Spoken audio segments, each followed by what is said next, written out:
Number one, don't fight unless your life depends on it. Fighting means, one, you could get your ass kicked. Okay, you don't know if the guy has friends. Even if you're a good fighter, you don't know if he has friends around the corner. You don't know if he has a knife or he's going to use a bottle or if he has a gun.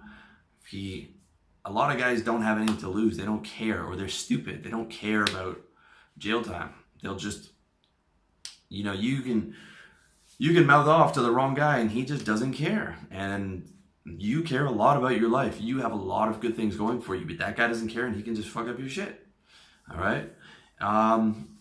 And the other thing, which is probably even worse, is the assault charge, where, okay, you knock a guy out, or you really, you put him in the hospital, you could be going to jail.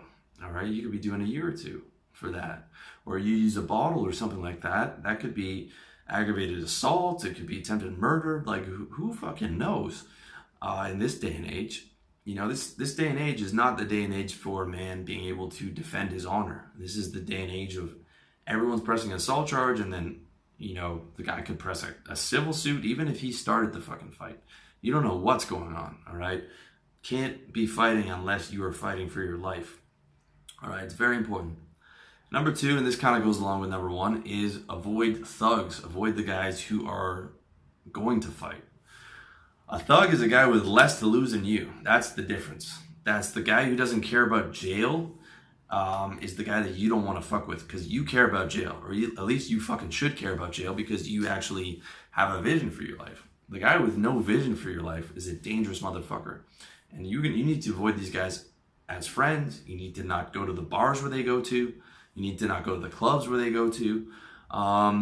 Even if there's hot girls at that club or that bar, you need to avoid that situation, okay? I learned pretty quickly. I was like, you know what? It's just a better scene. I lived in Toronto, which is not a particularly dangerous city, but some of the clubs on like the hip hop night or like the big box clubs or whatever had guys going in there, and they were just, or industry night or whatever. It's 2:00 on a Tuesday, right? The guys who are there spending a lot of money are fucking drug dealers because they don't have to work Monday morning. Who's out at 2:00 on a Tuesday? A fucking drug dealer, all right? And, they don't give a fuck. They don't care about fighting. They probably got guns on them or whatever, all right? So you need to avoid the fucking places where these guys go, and especially avoid these guys as your friends, all right? If you're still 21, 22, you might have a few of your friends selling drugs or fighting or whatever. You just need to avoid those guys. Go to like a nice lounge if you're gonna go out. Go to like a nice upscale bar. It's not that much more expensive. You spend a couple more dollars on drinks or whatever. Go somewhere nice, all right? That's how you avoid these people. You don't get into fights when you go somewhere nice. You get into fights where you go somewhere where fucking guys who fight, they hang out. It's very simple. Avoid those places. Number three is the police, okay? Avoid the police. You should, as a grown man, you should not have to deal with the police ever. You should never be in a situation where you're dealing with the police, okay? The first thing you need to do is don't drive drunk or on drugs, okay? Because the odds of you getting pulled over are much higher. The odds of you getting into an accident, oh my God. You get an accident and you're driving drunk or on drugs, your life is fucked, dude. And chances are, if you're driving drunk or on drugs, you're more likely to be swerving. You're more likely to get pulled over. And even just getting pulled over and you don't pass the breathalyzer, maybe you got some weed in your car. Oh man, that's bad news. That is bad fucking news, all right? Don't drive drunk or on drugs. That's number one. Number two is don't sell drugs, okay? One of you motherfuckers watching this video is probably selling drugs right now. You're probably selling weed, okay? If you're like 19 to 21, like a lot of guys I know, you're selling weed. Don't sell drugs because yes, you can get away with it, but when you get caught, bad news, especially if you're selling like coke and pills and stuff, because truth be told, you can't make much money selling weed.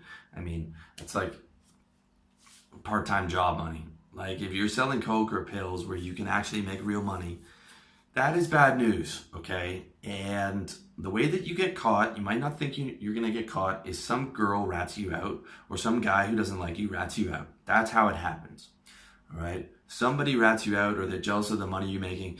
and it's a guy that doesn't like you, or it's a girl that you stopped calling. All right, that's how it happens. You can think, well, ah, man, I never carry that much on me, and I'm never gonna get pulled over. This is true, but someone will rat. You know, the way that most guys get caught is someone rats you out. That's how it happens. Okay, so don't sell drugs. Also, it's not a smart idea to just have drugs on you while you're outside. Okay, especially like harder stuff. Now, yes, if you're just walking down the street with coke in your pocket, probably not going to get picked up. All right. Now, I'm not telling you to fucking take drugs, by the way. I'm not condoning anything illegal. But if you're going to a club and you're bringing drugs with you, where a club where, you know, fights get broken up and stuff like that, and police are known to go, that's just stupid, man. But, you know, don't sell drugs. Don't do shit like dumb shit outside of your house. Okay.